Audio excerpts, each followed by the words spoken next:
ये सत्य घटना है परमात्मा कबीर जी की एक अविश्वसनीय महिमा की, जो उन्होंने लोधी वंश के एक दिल्ली के बादशाह सिकंदर लोधी के साथ की। सिकंदर लोधी दिल्ली के तख्त पर काबिज एक ऐसा बादशाह जो जबरन लोगों का धर्म परिवर्तन कराता था। ये सत्य घटना उस समय की है जब दिल्ली के बादशाह सिकंदर लोधी को जलन का रोग हो जाता है। बादशाह का शरीर जला हुआ दिखाई नहीं दे रहा था, लेकिन पीड़ा इतनी थी कि जैसे शरीर को अग्नि से जला दिया गया हो। इसके लिए पूरे भारतवर्ष के हिंदू और मुस्लिम धर्म के सभी पंडित, काजी, वैद्य, हकीम भी उपचार कर करके थक चुके थे। परमात्मा के विधान में है, जब मनुष्य के पाप कर्म अधिक हो जाते हैं तो कोई भी दवा काम नहीं करती। कुछ ऐसा ही बादशाह के साथ भी हो रहा था। शानदार। अल्लाह के फजल से ये दवा जरूर हमारे जलन के रोग को ठीक कर देगी, इंशाअल्लाह। राजा सिकंदर लोधी ने सभी प्रकार की औषधि सेवन की, बड़े बड़े वैद्य बुला लिए गए, लेकिन बादशाह पर कोई भी औषधि काम नहीं कर रही थी। यहां तक कि सिकंदर लोधी ने उन्हें ठीक करने के बदले मुंह बोला इनाम भी रख दिया था, लेकिन सर्व उपाय निष्फल ही रहे। बादशाह सलामत, अब आपकी तबीयत कैसी है? पीर जी, हमें जरा भी आराम नहीं हुआ। बाहर से नहीं दिखता, लेकिन पीड़ा इतनी अधिक होती है कि जैसे किसी ने हमारे शरीर को जला दिया हो। बादशाह सलामत, हम सभी ने आपको वो हर दवा दी है जो ऐसे रोग में दी जा सकती है। बादशाह सलामत, लगता है ये कोई लाइलाज बीमारी है जिसका ठीक होना नामुमकिन है। गुस्ताखी माफ बादशाह, अगर आपकी इजाजत हो तो हम आपसे कुछ कहना चाहते हैं, क्योंकि हम सबको ये पता है कि आपको ये लाइलाज रोग अल्लाह की मर्जी से हुआ है, तो इसका इलाज भी हम वैद्य नहीं बल्कि कोई पहुंचा हुआ संत फकीर ही कर सकता है। और हम ऐसे ही एक सिद्ध महापुरुष को जानते हैं। कौन है वो? काशी में कबीर नाम के एक महापुरुष हैं। हमने सुना है कि उन्होंने बहुत सारे लोगों के कष्ट दूर किए हैं। उनमें मुर्दे तक को जीवित करने की शक्ति है। बादशाह सलामत, अगर वो रहम कर दें तो ये रोग एक लम्हे में खत्म हो सकता है। मौलवी साहब, आप कैसी बातें कर रहे हैं? इतने बड़े बड़े हकीम और वैद्य जो रोग ठीक नहीं कर सके, वो भला ये कबीर कैसे ठीक कर सकता है? हमें तो लगता है कि अब हमें इस रोग के साथ ही आखिरी दम तक जीना पड़ेगा। अब तो जीने की चाह भी खत्म होती जा रही है। गुस्ताखी माफ करें जहांपना, लेकिन कबीर जी कोई साधारण पीर नहीं है। वो चाहें तो कुछ भी कर सकते हैं। ठीक है, हमारे काशी चलने का बंदोबस्त किया जाए।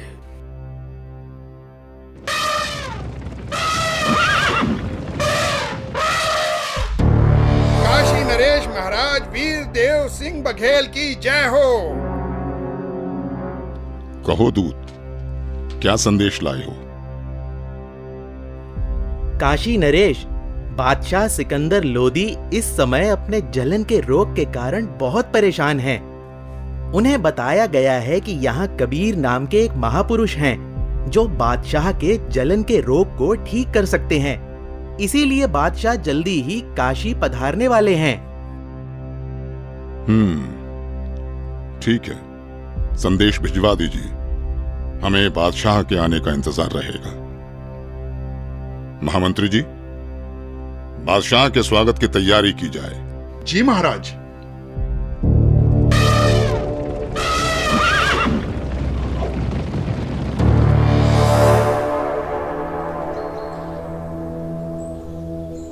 बादशाह सलामत, कृपया भोजन ग्रहण करें। वीरदेव, मैं तुम्हारी खातिरदारी से बहुत प्रसन्न हूं, लेकिन मैं कुछ भी खा नहीं सकता। मैं अपने जलन के रोग से बहुत ज्यादा परेशान हूं। इस समय पूरे जहां में हमसे ज्यादा दुखी कोई नहीं। मुझे मालूम हुआ है कि यहाँ काशी में कबीर नाम के कोई संत हैं। आप उनके बारे में जरूर जानते होंगे, इसलिए मेरी ख्वाहिश है कि आप हमें कबीर जी से मिलवाओ। सुना है इस पृथ्वी पर केवल वही एक हैं जो मेरे इस रोग को ठीक कर सकते हैं, वरना अब केवल आत्महत्या करना ही बाकी रह गया है। बादशाह सलामत, अब आप बिल्कुल ठीक जगह आ गए हैं। निश्चय ही अब आपका जलन का रोग ठीक हो जाएगा। ऐसी क्या खास बात है उन कबीर में, वीरदेव? हे दिल्ली के सम्राट, कबीर जी कोई साधारण व्यक्ति नहीं है, बल्कि भगवान खुद ही कबीर जी के रूप में आए हैं। यदि कबीर देव जी की दया दृष्टि हो गई तो समझो आपका कष्ट हमेशा हमेशा के लिए दूर हो जाएगा। इंशाअल्लाह। वीरदेव, अगर ऐसा है तो जल्द से जल्द उस संत को हमारे पास लाया जाए। आपका आदेश सर आंखों पर बादशाह सलामत। लेकिन मेरी अर्ज है आपसे। बेफिक्र होकर कहो। बादशाह, कहते हैं कि संत को कभी आदेश देकर नहीं बुलाना चाहिए, और कबीर प्रभु जी तो संतों के संत हैं। फिर भी यदि हम उन्हें आदेश देकर बुलवा भी लें और उन्होंने आपके रोग को दूर करने की कृपा ही नहीं की, तो फिर उनका आना ना आना एक समान होगा। आप दिल्ली के सम्राट हैं, किंतु बादशाह, मेरे हिसाब से कबीर परमेश्वर जी को बुलाने की बजाय खुद चलकर उनके द्वार पर जाना चाहिए। उनके आगे नतमस्तक होना चाहिए, तभी संत प्रसन्न होकर अपनी कृपा बरसाते हैं। इसलिए मेरा अनुरोध है कि हमें खुद ही कबीर प्रभु के पास चलना चाहिए। बाकी आप जैसा आदेश दें।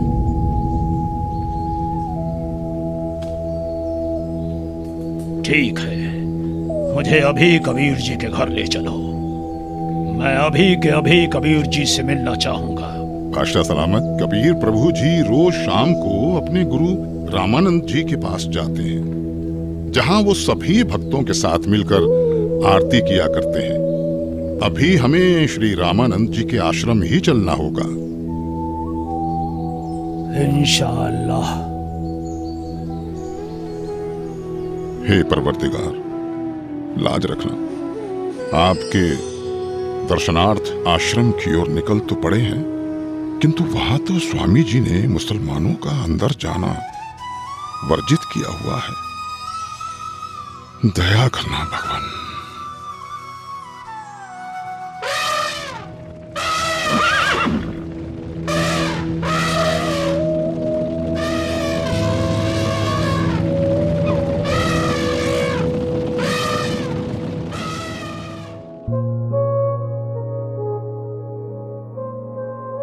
हे भक्त, क्या कबीर जी आ चुके हैं? अभी नहीं आए हैं राजन, आने ही वाले हैं। इस समय वो अवश्य आते हैं।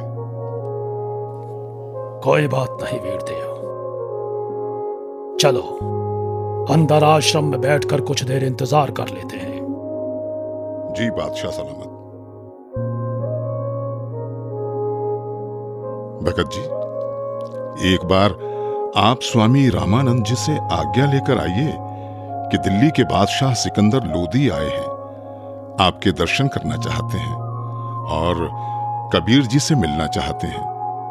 कबीर जी आए तब तक यहां आश्रम में कुछ देर आपके पास बैठना चाहते हैं।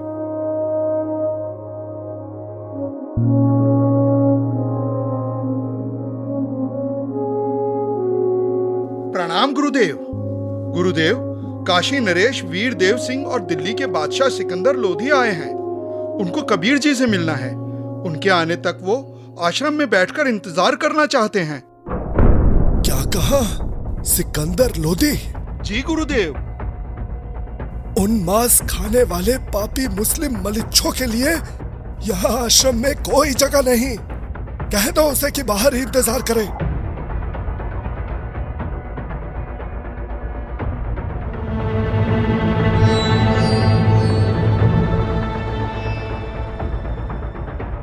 हे राजन, स्वामी जी ने बादशाह को अंदर आने से मना कर दिया है। मुसलमानों का आश्रम में प्रवेश निषेध है। हम मलेच्छ हैं तो कौड़ी का ऋषि अगर हमें ऐसा कह सकता है, दिल्ली के बादशाह को ऐसा कह सकता है, तो आम मुसलमानों को तो न जाने क्या क्या कहता होगा। माफ करें, पर आप अंदर नहीं जा सकते। बादशाह शांत हो जाइए, रुक जाइए। हटो यहां से।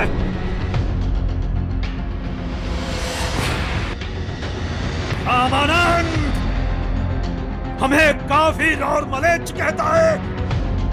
अभी बताते हैं तुझे कि हम कौन हैं।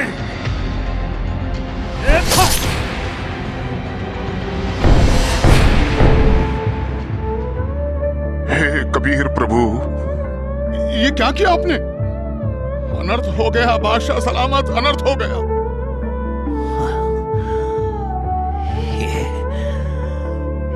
ये मैंने क्या कर दिया? मैं निहायत ही नीच किस्म का व्यक्ति हूं। वीरदेव आया था अपना रोग ठीक कराने, और जिसके पास आए उसके गुरु को ही मार दिया। या अल्लाह, कितने गुनाह किए हैं मैंने, माफ कर दो मुझे। वीरदेव यहां से वापस चलो। कबीर जी अब कभी मेरे रोग को ठीक नहीं करेंगे। अगर मैं उनके सामने रहा तो वो जरूर मुझे बद्दुआ देंगे। इसलिए यहां से अभी के अभी चलो। जैसा आपको सही लगे बादशाह, चलिए। कबीर प्रभु जी सामने है बादशाह सलामत। दो राजा एक साथ? काशी नरेश और दिल्ली के बादशाह का इस गरीब के पास कैसे आना हुआ? कहो, कैसे आगमन हुआ?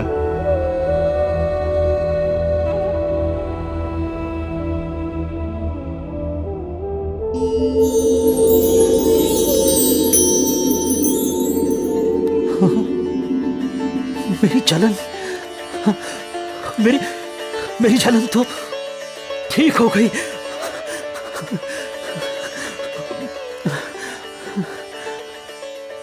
हे अल्लाह की साथ,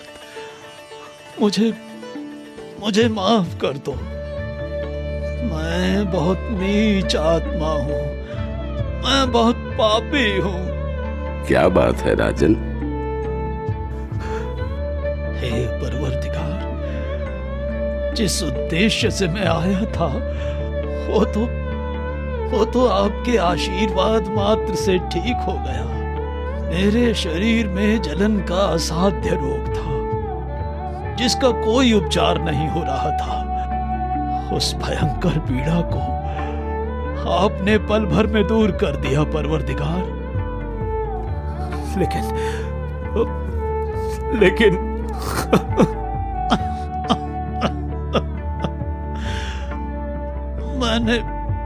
मैंने एक जुल्म कर दिया। मुझे माफ कर दो परवरदिगार, मुझे माफ कर दो। आप इतने दुख से भरे हुए और डरे हुए क्यों हैं? भगवान, हमें माफ कर दो मुझे। ठीक है, मैंने माफ किया। नहीं परवरदिगार, आप मुझे माफ नहीं करेंगे। राजन, आप व्यर्थ में व्याकुल ना हो। मैंने आपको माफ कर दिया। बताओ क्या हुआ? मुझसे एक निहायत ही बड़ा अपराध हो गया है। अगर आप उस अपराध को सुनेंगे तो आप मुझसे खफा होकर मुझे बद्दुआ देंगे और मैं फिर से वैसा ही हो जाऊंगा जैसा यहाँ आया था। इसलिए मैं खौफजदा हूँ। आखिर ऐसा क्या हुआ है बादशाह? रामानंद जी ने काफी तीखे अल्फाज बोले और मेरे पर पहले से ही बादशाह होने का नशा हावी था। मुझे गुस्सा आ गया और मुझसे उनकी हत्या करने का अपराध हो गया। मालिक, आप तो खुद ही अल्लाह की जात हो, सबके जहन की बात जानते हो। बादशाह, सच तो ये है कि कोई किसी को नहीं मारता। स्वामी जी की मौत आज होनी थी और आपके हाथों से ही होनी थी, ये पहले से ही निश्चित था। कोई बात नहीं, मन को दुखी मत करो। जो होना निश्चित था हो गया, लेकिन अब ऐसे मत जाना। स्वामी रामानंद जी का अंतिम संस्कार करवाकर ही वापस जाना, नहीं तो प्रजा आपको बहुत बुरा भला कहेगी।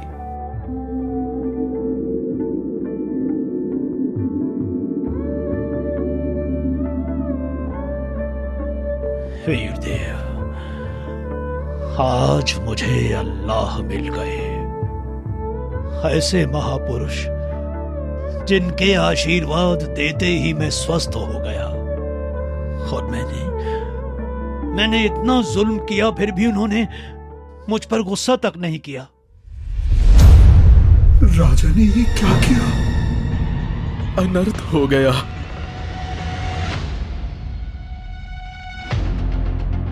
कबीर जी आ गए, कबीर जी आ गए, कबीर जी आ गए, कबीर जी आ गए।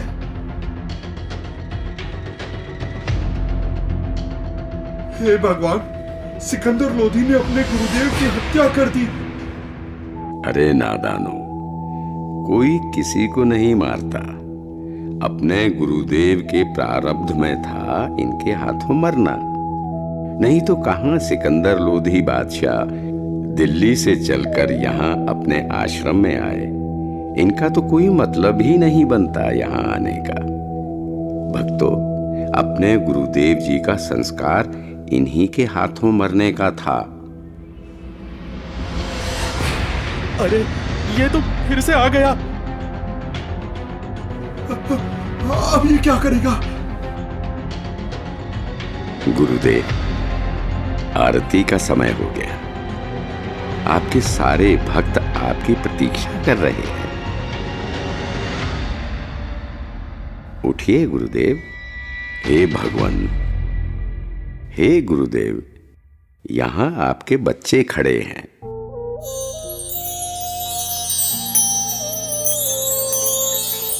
भगवान, बंदी छोड़ कबीर साहेब की जय हो। बंदी छोड़ कबीर साहेब की जय हो। हे कबीर देव जी, ये मेरे शरीर के आधे हिस्से से खून और आधे हिस्से से दूध कैसे निकला? क्या राज है इसके पीछे? गुरुदेव, आप तो परम ज्ञानी हो, आपको तो सब पता है।